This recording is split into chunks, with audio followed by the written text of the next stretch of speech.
Hey everybody, it's Matt from endsickness.org. Today I'm going to talk about the best supplements for histamine intolerance.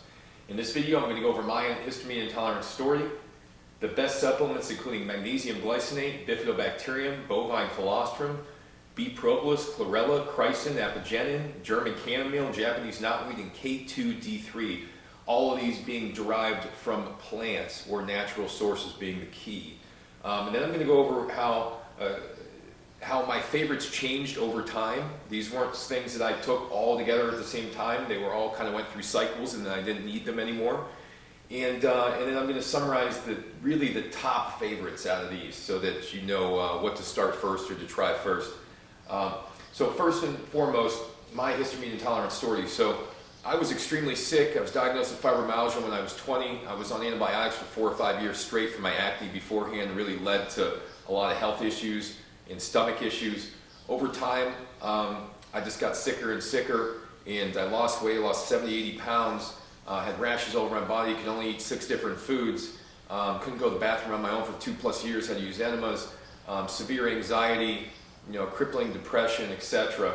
And I didn't really understand histamine until later in the game, over like 10 years into being sick, when I took a course of antibiotics. And it was 2 antibiotics at once, and it was for a really bad sinus infection that I felt like I had to take. And shortly thereafter, I started getting these strange symptoms. I get this tingling on the skin, I started getting the redness, real red face, real dry skin, anxiety after eating certain foods. These things started to show up again, and it really, it didn't make any sense to me. So I looked further into it, I realized that I was suffering from elevated levels of histamine. And high histamine was driving the majority of my symptoms, and the mast cell activity and the mast cell reactions were driving a lot of my symptoms. And that was the moment where things changed, where I realized I had to reduce the histamine in my diet, had to take only things that were natural to calm down mast cells, etc. So I want to go into the best supplements now, the things that really made the biggest difference and why they were so effective for histamine intolerance, right? So before I go into supplements, just want to mention, diet is key, okay? If you take all the supplements you want, if you're eating foods you're sensitive to, they're not going to produce the effects that you want.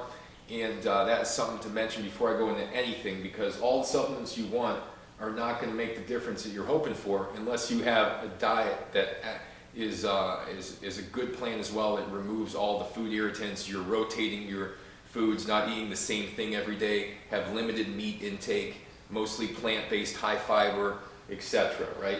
So first and foremost, magnesium glycinate. That was critical for me, helped with anxiety, helped with sleep, helped to reduce the reactivity. The reason being, magnesium glycinate is important for stress tolerance. It's important for feeding actually Bifidobacterium, good bacteria in the stomach. It's important for increasing DAO enzyme levels, which is the enzyme responsible for breaking down histamine in the body. It's a precursor to the production of it. So magnesium glycinate was critical in my opinion.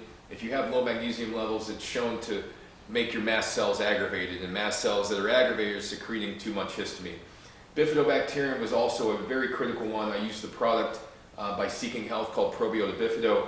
Bifidobacterium helps to modulate the immune response in the stomach, helps to break down starches and fibers, produce short-chain fatty acids, which keeps the immune system calm, helps to reduce histamine in the stomach, helps to grab onto the intestinal wall to prevent pathogens from doing it so they can't set off your histamine response.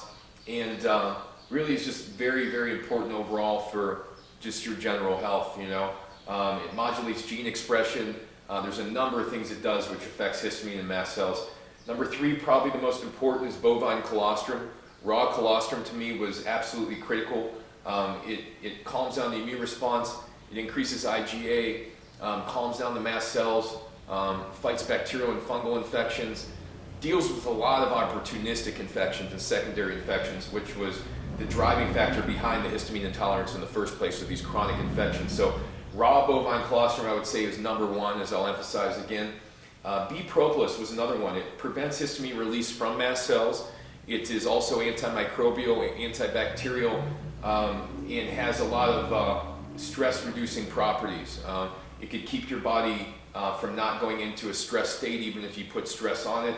As I said, it helps to reduce the secretion of histamine from mast cells, helps to calm down mast cells in the presence of an allergen.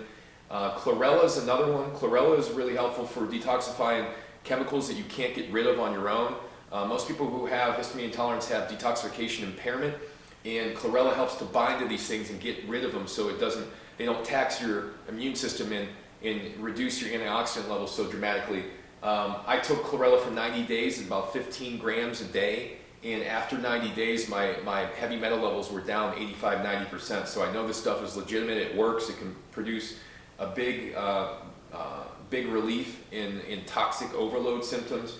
In addition, chlorella is it's the plant with the most chlorophyll of any plant that exists. So chlorophyll will increase your pH, and if you have a more alkaline pH, you have a much lower reactive mast cell situation.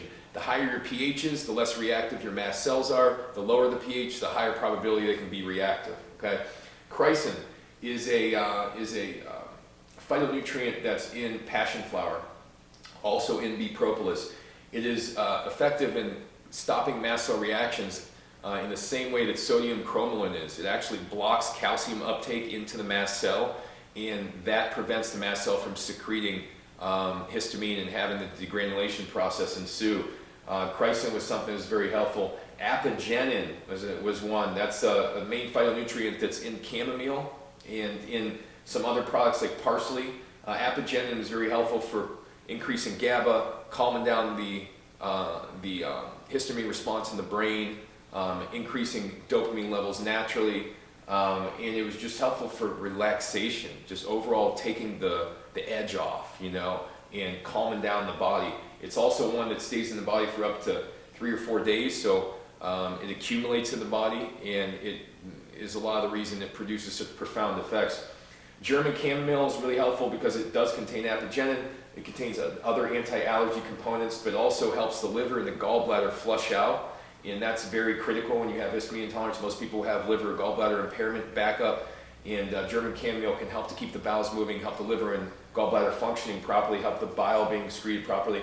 Japanese knotweed is one that's also very helpful. It contains resveratrol and another phytonutrient called imidin in it. Both of these are mast cell modulators. They help to stop the actual reactivity of mast cells even in the presence of allergens in studies. And also it's antibacterial against resistant bacteria, antiviral, just generally antimicrobial, and it's a great mast cell modulator. And then K2D3.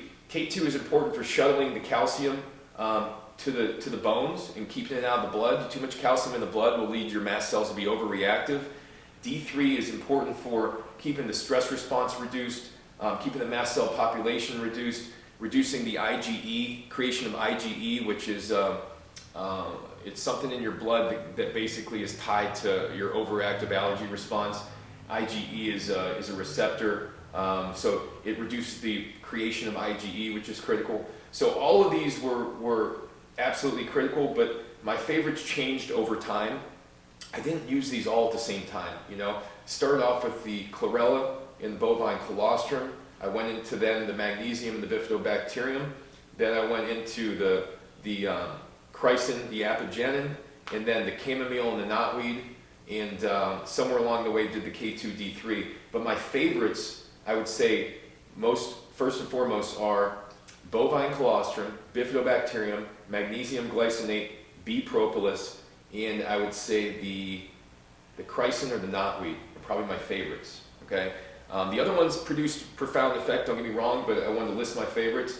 And the number one out of all these, though, being raw bovine colostrum. If you can access that, that stuff is liquid gold. It's absolutely amazing, and it is a game changer, to say the least.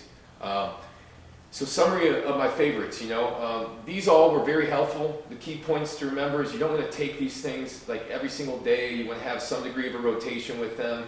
You want to have the right brands. Magnesium glycinate, I used Doctor's Best before they changed ingredients. Bifidobacterium, I used the Probiota Bifido by Seeking Health. Bovine colostrum I got from a local farmer. Bee propolis I got from Eco Bee Farm. Chlorella, I use the Fresh Thyme brand, and there's other brands as well that are fine as long as it's broken cell wall chlorella. Chrysin I got from Swanson, Apigenin Swanson, German chamomile with Star West Botanicals, Japanese knotweed. I forget exactly which one I got that from, but I know the Japanese knotweed root powder, organic, and then K2D3 was from a plant source. So all these have to be from plant source if possible. Synthetics typically aggravate the immune system eventually, cause the histamine intolerance to get worse. So if you have any questions about these products or you have any questions about histamine intolerance, reach out to me. I'm happy to help. I struggled with this for a long time, and I've helped a lot of clients overcome it as well as overcoming it myself and helping my daughter as well. So reach out to me if you feel free to reach out by my website, or you can put questions in the comments, whatever you'd like. My website's endsickness.org. Please note, I'm not recommending any of these supplements to be used by you. I'm just explaining for educational purposes only. These are things that help me, help my clients, etc. And don't misconstrue this as medical advice in any way, shape, or form. It's for educational purposes only based on my personal experience and experience of those that I've worked with. So hope this video has helped, and feel free to reach out if you have any questions or comments. Thanks for watching, everybody.